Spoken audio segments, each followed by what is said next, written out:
Bonjour à tous.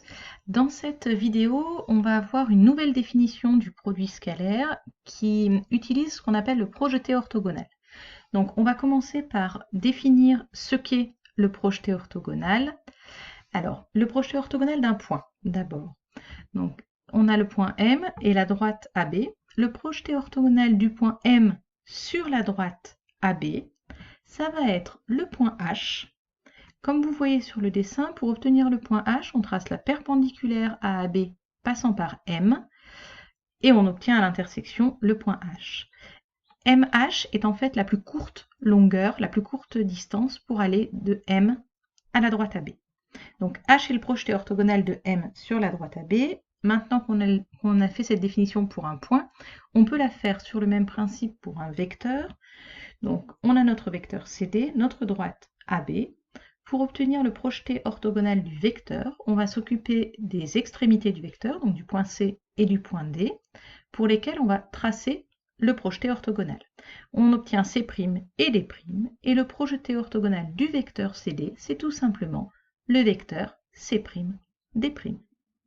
Donc c'est le projeté orthogonal du vecteur CD sur la droite AB. Il faut bien préciser sur quoi est-ce qu'on fait notre projeté orthogonal.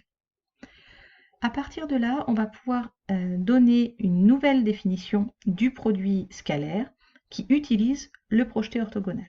Donc ça peut être vu comme une nouvelle définition ou comme une propriété qui découle de la première. Alors, cette nouvelle propriété, donc, c'est que si H est le projeté orthogonal de C sur la droite AB, AB scalaire AC est égal à AB scalaire AH. La démonstration peut se faire, elle se fait très bien. Je ne la mets pas dans ce document pour continuer à expliquer un petit peu et que vous sachiez utiliser sans vous perdre. Elle sera à regarder à part. Alors, deux cas pour utiliser ce projeté orthogonal. Si l'angle ABC est inférieur à π sur 2 ou si l'angle ABC est supérieur à π sur 2.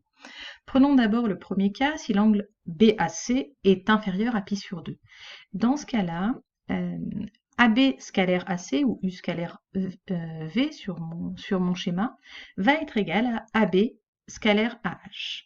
Mais comme AB et AH sont des vecteurs collinéaires et de même sens, du coup on va avoir AB scalaire AH qui sera égal à AB fois AH. Dans la deuxième situation, sur le même principe, nous avons le projeté orthogonal du vecteur AC, le vecteur V ici, qui va être le vecteur AH. On va donc avoir AB scalaire AC qui va être égal à AB scalaire AH avec deux vecteurs collinéaires toujours, mais cette fois de sens opposé. On va donc avoir un signe moins qui apparaît. AB scalaire AH va être égal à moins AB fois AH. Alors, comment est-ce qu'on va l'utiliser? Donc, un exemple, là, je vais détailler les 6 exemples.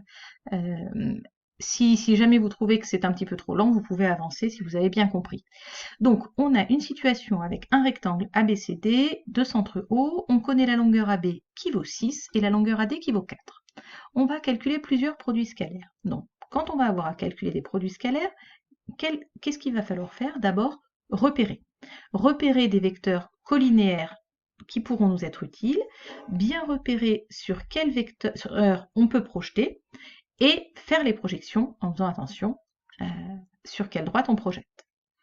Alors, AD scalaire BC, d'abord, on repère les vecteurs AD et BC.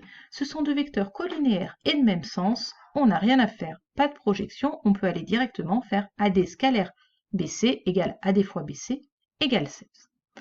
Deuxième situation. Si on veut AB scalaire CD, de nouveau, on a deux vecteurs collinéaires, ils sont de sens opposé. On a juste à multiplier les longueurs et à ne pas oublier le signe moins. Donc on trouve moins 36. Ensuite, cette fois, AB scalaire AO. Les vecteurs ne sont plus collinéaires, on va utiliser le projeté. Le plus simple ici, c'est de projeter le vecteur AO sur la droite AB. C'est plus simple que de faire l'inverse, puisqu'on n'a pas la perpendiculaire à AO qui passe par B.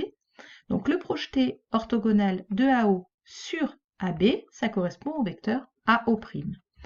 On va donc avoir AB scalaire AO qui sera égal à AB scalaire AO', et donc AB fois la moitié de la longueur AB, 6 fois 3, 18.